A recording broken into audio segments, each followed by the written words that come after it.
Hey guys, happy Saturday, I guess. So, this is going to be the final review for Wave 1. It's none other than Diesel. To be honest, if I had all of these, then it would have been Oliver and Toad, would have been the final unboxing, but I guess since it took me a while to find the rest, I guess the final will be Diesel, I guess. So yeah, nothing really that special. Diesel's not that bad, actually, I'll say that, but the render, I feel like this face could have been used for the trucks. I could have seen them swapping the faces for Diesel and the truck. My bad, faced the wrong way. But to be honest, it's not that bad. I like how it's still like devious, you know, still gives Diesel his character and stuff. You know, on the back, it's all the characters from Wave 1, Percy, Toby, and Rosie, which we've reviewed in the past few days. The toy, Diesel, and yeah, Diesel has a red running board. I'm guessing that he will have a red running board in the show, and I'll talk about it later when we get to the toy, but yeah, so I guess let's waste no more time and get to this review. Bro, it's raining. So here's Diesel. So I want to get into some really. So here's the face. A lot interesting. I'm looking at a bunch of these like diecast Diesels, and I noticed that a lot of them have had the same face for a while, besides the AEG Diesel. But we'll get into that when we go to comparisons. It's not bad. I said it before. It's not horrible. And I like how it's just like not a regular happy face, really. Diesel has a red running board again. This really reminds me of the take-along early take-and-play Diesel 10. I mean, not Diesel 10, Diesel. That's somewhat interesting. I wish it was black, but like, I don't know why they're doing this redesign. I don't know if I'll get this, but the motorized Diesel, the prototype had a black running board, but it got changed to red when it got released.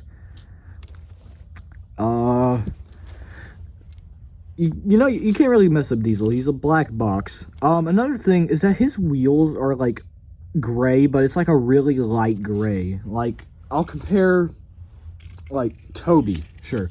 Toby's, like, wheels are gray, but they're, like, a lot darker gray. This one's, like, nearly white. It really throws me off. I'll say that. Another thing I'll say is I do wish Diesel was a little bit longer, like, how he is, like, on the take and play. I feel like there's a lot more space that they could have done, so that's why Diesel kind of looks a little shortened down. But yeah, actually, I'll give you a view, really. So here's the side, here's the back, front. Oh yeah, the roof is plastic. That's a little weird, actually. I don't know why they did that. The bottom on chassis, here's the front with the face and the buffer beam and the magnet. I think you can see my phone through that. Okay, let's do some comparisons. I do think Diesel's probably going to be a main character in this new show, so I'll probably compare him to the other four that I got here. I feel like all the motorized ones that they're making, like right now, not the 2027 ones, are going to be main characters. So yeah, they all look pretty good. I just feel like Rosie needs to be a little bit taller, but I've already discussed that, really. I'll compare Diesel to his previous diecast. I'll go from newest to oldest. Here's him compared to the 2026 reused push-along Diesel that came out, as well as this year. This was honestly like probably the best of the rehashed ones from this year.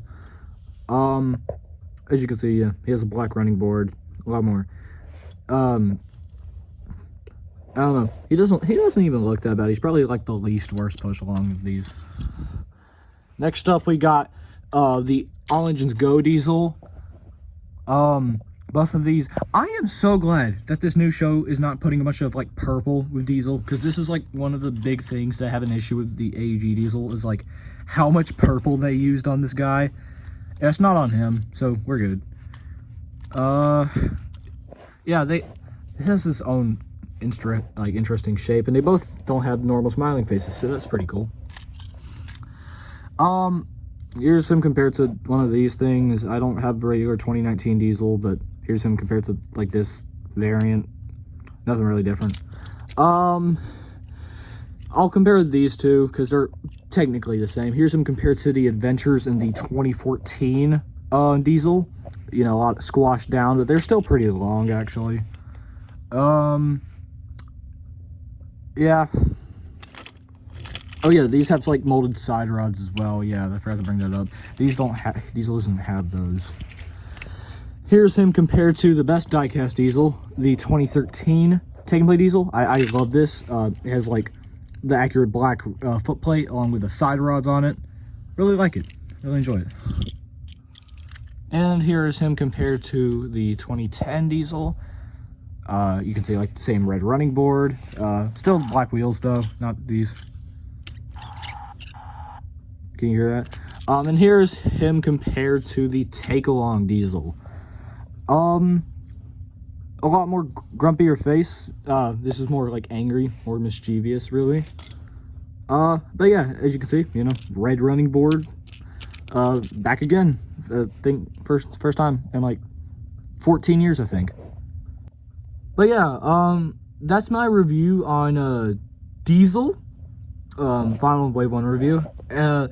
I will say, diesel does have his issues. He needs to be a lot longer, and the wheels and the foot plate really throw it off. But I will say, diesel has a really good build. I don't think you can mess up a diesel like the shape, really, because he's just like a box. Yeah, unlike someone.